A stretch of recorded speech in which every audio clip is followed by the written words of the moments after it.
Thank y'all very much for letting me come speak to you today and for you being here. I practiced 13 years as a private criminal defense attorney in Louisiana in the sticks in Alexandria, if y'all know Alexandria, and sort of rode the circuit. And I always said as a criminal defense attorney that most of our failures were failures of creativity and imagination. And there's no lack of that here. There's no failure of creativity and imagination going on here, and it's really exciting to see that. And it's especially exciting to see so many representatives from different offices within the individual counties coming together. I have to tell you that nationwide, when we go and look at county systems and state systems all over the country who are all having the same budgetary crisis, the same caseload crisis, the same jail overcrowding crisis that y'all are experiencing, the thing that they most often lack is a criminal justice coalition within their jurisdiction. And of course, y'all are here, so I'm preaching to the choir. But when you get back home, if this is not something that you do on an ongoing basis, or if the county next to you isn't doing it on an ongoing basis, I really encourage you to push for that, to have the sheriff and the county administrator and the county judge and the district judge and the prosecutor and the public defender and every police department meeting together once every couple of months when you all take off the gloves and you sit down and say, we are a lot of smart people in a room together and we can solve these problems. Today, we are not adversaries, and we're going to find a way to work these problems out, and you can. And you can do it without always throwing more money at it. It just requires a willingness on the part of everybody to say, we can do this together, and we're going to find a way to do it. For those of you who are not familiar with NLADA, it's the National Legal Aid and Defender Association. It's located in Washington, D.C. You may have noticed from my accent that I sound like a Texan, and I am. I was born and raised here, and NLADA has seen the wisdom of allowing me to work remotely from my home in Dallas County. So I'm right here. And I can get on the road any day, any time to do anything that any of you need. And I'm happy to do that. And that's everything from bringing you models from other jurisdictions in the country that are addressing issues that you may have in your county that nobody else has in theirs.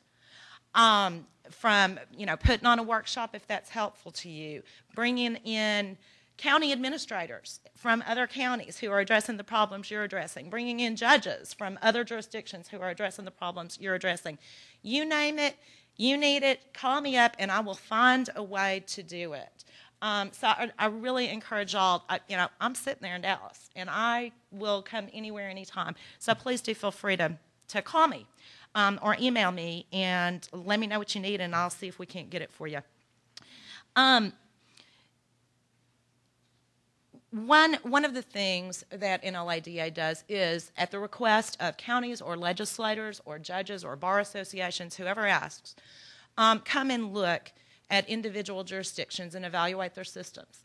When we do that using the American Bar Association 10 Principles of a Public Defense Delivery System. That is in your written materials. If you're not familiar with those, I encourage you to look at them, because what this does is it distills all of the standards of indigent defense that fill up volumes and volumes and volumes into a pretty easy to comprehend explanation of the minimum level that is required to meet constitutional muster and to ensure that you're providing constitutionally effective criminal defense to the poor in your jurisdiction.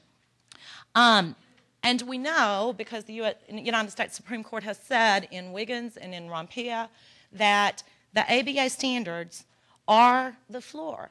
They are how we know what is reasonable in the world of representation. So those standards really give you, as you're trying to implement indigent defense in your jurisdiction, a national standard to look at and to know what is expected of you and what's expected of your lawyers.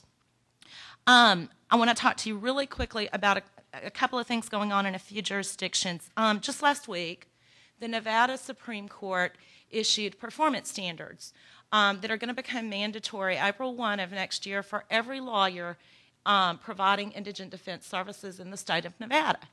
They're a county-based system, just like y'all. They've got a lot of funding problems, just like y'all and everyone else. But nonetheless, the Supreme Court has looked at it and said, if there's not any other way to do it, we're going to do it. Now, I don't know about the wisdom of the Nevada Supreme Court's decision, and I don't know about the separation of power issues, and I don't know how their legislature is going to respond to that. But this is an instance of a court saying, the buck stops here. We are responsible for ensuring that there's constitutional representation in our courts, and we're going to mandate these minimum performance standards. And they've basically adopted the NLADA and American Bar Association standards for public defense attorneys as the standards that are going to become mandatory in their courts.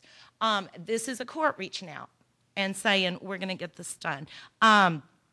In Louisiana, in 2005, in the face of Hurricane Katrina and Hurricane Rita, with massive funding problems and the destruction of the entire southeast corner of the state, the Louisiana legislature fully funded, for the first time ever, indigent defense in the state of Louisiana.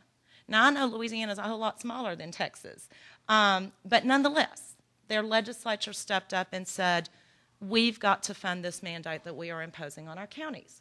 That is a legislature taking action.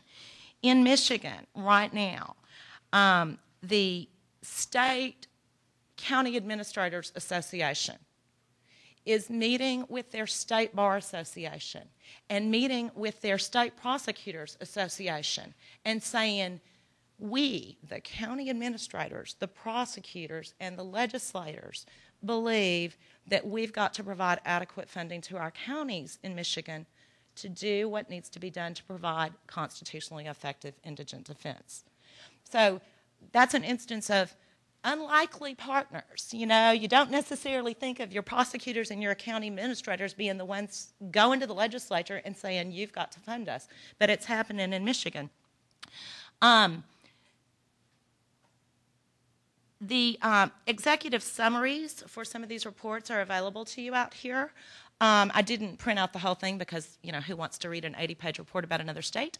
But if you do want to look at those, they're available on our website. But it gives you an idea of what the systems looked like at the time that they were evaluated, and then the action that these different entities have taken to improve their systems in their states. A couple of other things that I just want to mention that are available to you if they're of benefit to you. Is the American Council of Chief Defenders, which is a voluntary membership association of the heads of indigent defense systems all over the country. These are not all public defender offices. Some of them are assigned counsel systems. Some of them are contract systems. Some of them are state offices that are simply a conduit for funding or for standards or for training. But it brings together and provides an opportunity to participate with people who are having to run systems all over the country so that they can talk to each other. I'd encourage you to, contact them, see what they have to offer you, and whether or not there's anything that they can provide that you need. But if you're looking for a hiring, retention, and termination policy for lawyers in your system, somebody's invented that already. 27 jurisdictions have invented that and tried out good ones and bad ones, and there's no reason for you to have to recreate the wheel. If you're looking for how to encourage diversity or how to attract attorneys who are multilingual or whatever it is that you're looking for, how we're going to supervise within an appointed attorney system, these things have been done by people at various places in the country. Sometimes it's even helpful to look at a system that failed, at something that didn't work, and say, okay, that's the thing we do not want to recreate. But these things are available to you. I